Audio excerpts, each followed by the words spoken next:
যখন জানতে পেরেছি যে দেশের প্রাক্তন প্রধানমন্ত্রী মারা গেছেন, এবার সেই হিসেবে তার প্রতি শ্রদ্ধা জানানোর জন্যই আমি এই কাজটা করছি।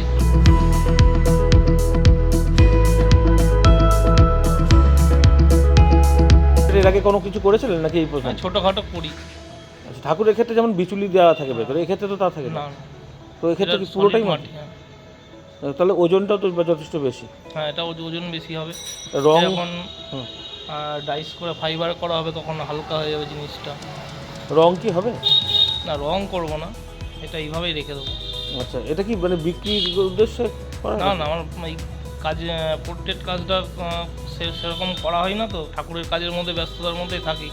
এবারে সুযোগ পেয়েছি একটা করার, যার জন্যই করছি। তো সেক্ষেত্রে যদি কেউ কিনতে আসে তাহলে কী করবেন? যদি কিনতে আসে, কারো পছন্দ হয়, তখন তাকে তৈরি করে দেওয়া হবে। মানে আপনি বানিয়েছেন এমনি হ্যাঁ। শুধু ভালো লাগার জন্যই? না, এটা তো ভালো লাগার জন্য চেষ্টা করেছি বানানোর, তার প্রতি শ্রদ্ধা জানানোর জন্য।